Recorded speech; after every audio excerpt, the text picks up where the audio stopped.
YouTube za su fara biyan kuɗi ko da baka cika sharaɗin da suka saka a baya ba. Menene sharaɗin da suka saka a baya? Sharaɗin da suka saka a baya shine sai ka cika subscribers 1000 da kuma adadin mintuna 250.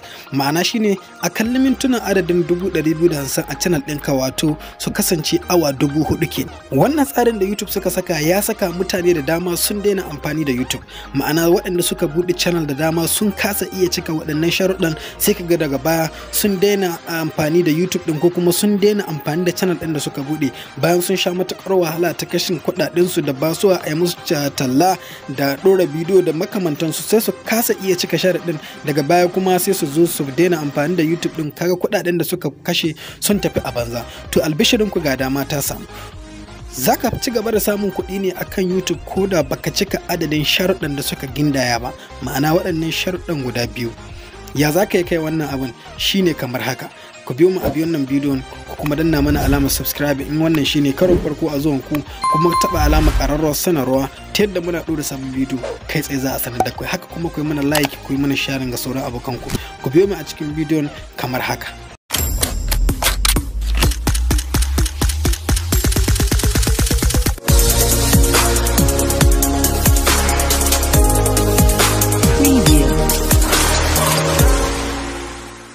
Sanin kowa ne YouTube kamfani ne da ya shahara wurin zakulo abubuwan ci gaba, waɗanda duk abin da ake bukata ko kuma duk abin da al'umma suke da sha'awa da shi, suke bukatuwa da shi, to zaka ga YouTube ya yi kokari domin kawo wannan abin, kada shi ma a bar shi abu. Wannan ne ya saka YouTube suka yi kokari suka kawo abin da suke kira YouTube short form. Ma'ana wani dan gajeren bidiyo da zaka yi akan YouTube ka dora. Waɗanda suka saba kallon YouTube a ɗan kwanakin nan ko kuma cewa ɗan watannin da suka gabata za su ga wannan alama tana fitowa a ƙasa a gefen YouTube, ko kuma idan sun shiga wannan wuri gurin yin post za su ga wannan alama da suke gani. To kamar yadda kake gani, waɗannan alamun da kake gani anan zaka iya ɗora bidiyo da adadin sa ya kai kusan sakan 4 ko sakan 3 ko sakan 10 ko sakan 30 ko minti 1 da dai makamantansu. Kamar yadda kuke gani a 'yan watannin nan za ku ga mutane suna ɗan yawan yin short bidiyo suna ɗorawa akan TikTok. To a maimakon kana zuwa akan TikTok kana ɗora waɗannan bidiyoyin baka samun komi, wannan ne yasa YouTube suka zo da wannan suma akan YouTube zaka iya yin waɗannan short bidiyo ɗin da sakan 30 ko sakan 20 ko sakan 40, ma'ana ka ɗora akan YouTube, wanda su ma za su fara biyan kuɗaɗe da shi.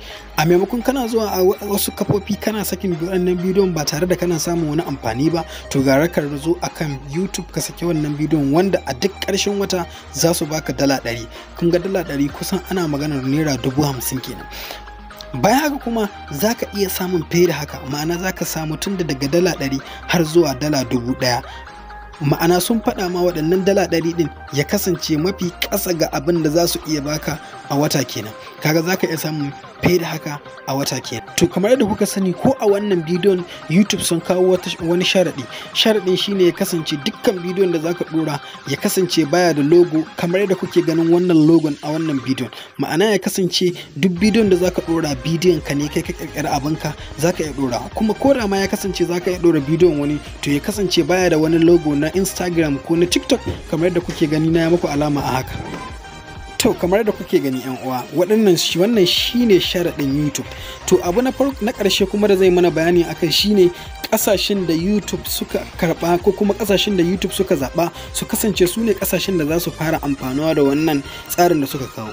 Na farko akwai ƙasar Indonesia, akwai ƙasar Japan, akwai Nigeria, Russia, South Africa, Ingila, India, Brazil da kuma ƙasar Mexico. Waɗannan su ne ƙasashen da za su fara amfanuwa da wannan tsarin da YouTube suka kawo. Danna mana alamar subscribe da kuma alamar ƙararrawar sanarwa ta yadda muna ɗora sabon bidiyo kai tsaye za a sanar. Ku kuma yi mana like da share na wannan bidiyo. Insha Allah za mu ci gaba da ƙoƙari wurin kawo muku ire-iren waɗannan bayanai na wannan tsarin da YouTube suka fitar domin mu ma mu amfana, al'ummar mu gaba ɗaya su amfana. Anan nake cewa wassalamu alaikum wa rahmatullah.